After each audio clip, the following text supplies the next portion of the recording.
This video is proudly sponsored by DigimonCard.io for all your Digimon card, deck building, deck list, card pricing, and discussion needs.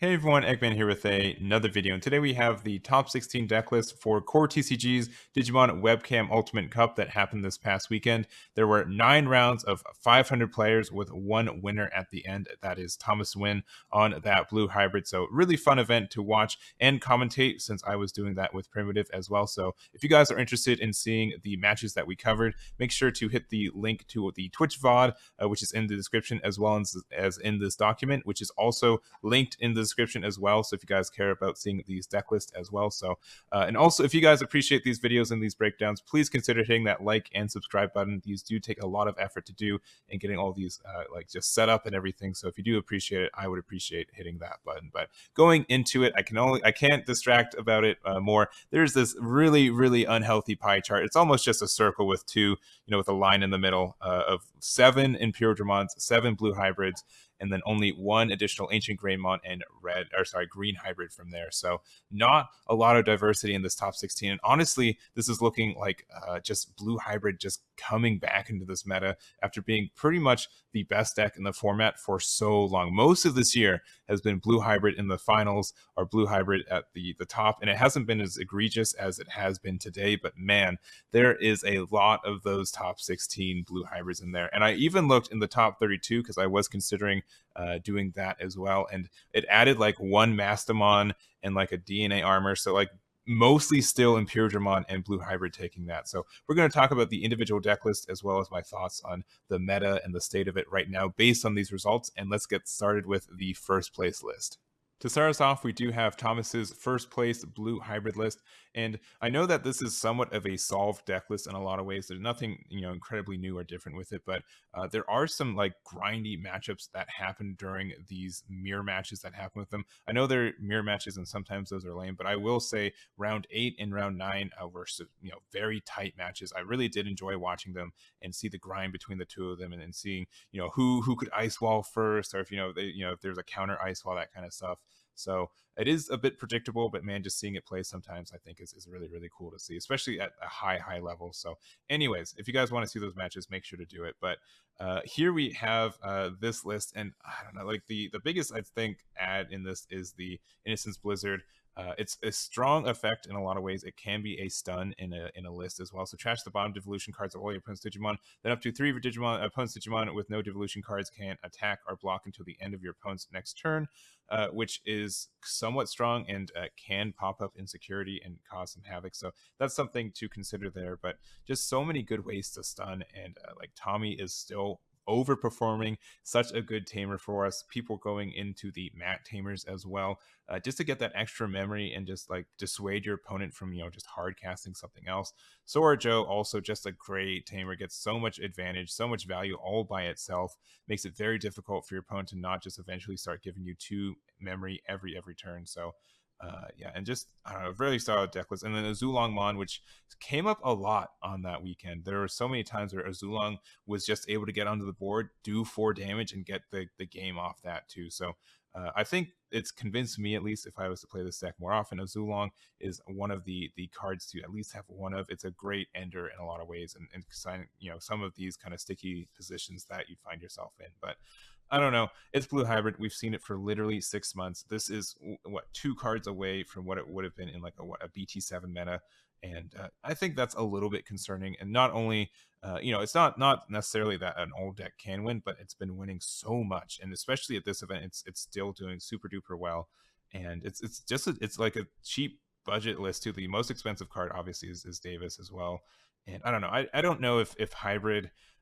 If there's any way around it, or if just the BT9 meta, there's just faster, better decks that hybrid won't stand a chance for it. But just so many players are playing these lists, and for a good reason. It does really well. It's super consistent, especially in these formats where you do have these mulligans. We did see blue hybrid do well at other Ultimate Cups as well. So we'll have to see how it goes. I don't know if there's any need for a nerf or ban it, because we're so close to this BT9. But if it's still relevant during this BT9 meta and still is able to take turns, I think that's a sign for me that we need something to happen, or this is just going to be just a problem for a long time. There's just so many fundamental issues in the point where you get so much free advantage by playing these tamers, being able to digivolve on top of them, no real interaction for a lot of these tamer plays too. And I think that can be a problem. It is a problem. I will say it is a problem. And if it's left unchecked, or there's nothing that really starts countering it soon, I can see it, dissuading players from, wanting to play, or just groaning louder for playing against this blue hybrid stuff. So that's there. I did also want to point out we did have Fhami's list here. So this is a little bit different version of blue hybrid, and it really unique in the sense of the Leomon version of it. So there are some new tools here. So we do have like the BT1 Leomon, just on deletion you get to gain 2 memory, which is kind of nice.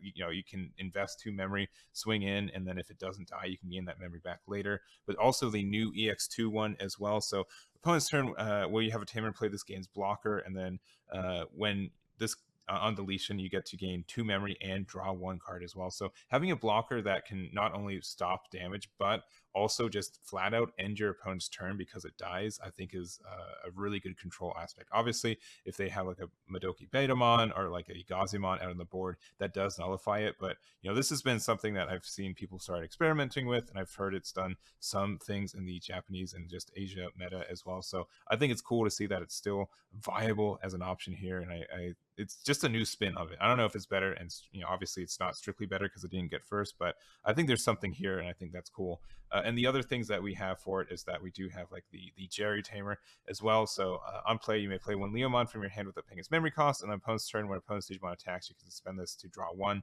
So it just gains a lot of drop, but is an expensive tamer at 4. And they're also opting to use the TK, which is a memory setter. And then also when one of your opponent's Digimon attacks, you can one of your blue Digimon, you may suspend this tamer to draw 1. So I don't know if that's better than Davis necessarily, but like long game, this does get a lot of draws. But like if you're trying to set up and try to find your pieces at the early game, I could see this not doing that as well. So interesting choice. I think that this is a deck that people should try to maybe experiment with a little bit too, but also only running 6 tamers or 6 hybrids as well is something as well. I mean, you can be a little bit greedy with them. I feel like just because you have a bunch of level 4s on these Leomons too, but interesting choice. And then going all the way up to Omni if you need to as well. And also the offensive plugin A and 2 Azulong. So really fun list. Maybe I'll tinker around with my Leomon version of myself, but cool to see a new spin on a very kind of solved list otherwise. So congrats to the finish there. And going next to the 3rd place, so this is the Imperialdramon. And I think Imperialdramon is something that is quickly becoming solved. There are some decision points for a lot of people. Strictly the rookies are the most decision point for a lot of people, specifically if you're running Betamon, if you're running the Shyakumon, which Vmons you're running when you are playing Vmons as well, and then the top end too. So and even just the DNA Digivolve. So I've seen like Dino Beamon like come in and out of rotations. Chimeramon sometimes interesting too, but I don't think there's like one strictly better. Obviously you want to run as much Pyodramon as you want. This guy is so good, especially with XVmon. Like these 2 being paired up together just does like 3 damage, almost uncontested against most things, as long as you don't hit something like an option in security. And that's like, it just gets like half the damage all by itself, and I think that's a bit of a problem, but that's how it is. That's how the deck works. We do see the new EX2 Labramon, just because this gains a memory with jamming, so obviously the play is you can swing with the XVmon, gain a memory back, and then you go into Pyodramon. This has 2 swings if you DNA Digivolve into it, and then if you did, you reset the jamming inheritable for Labramon, so you get to gain 1 more memory on that swing there, and it can really snowball from there too. So that's kind of nice. 1 Leomon as well as just a blocker of sorts to help you there. Lydramon only 2 because we don't have as many Vmons to Digivolve on top of, and it has to strictly be a Vmon to do that.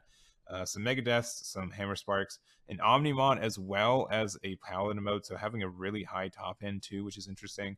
And but yes, doing super well. Also, just no Mimi.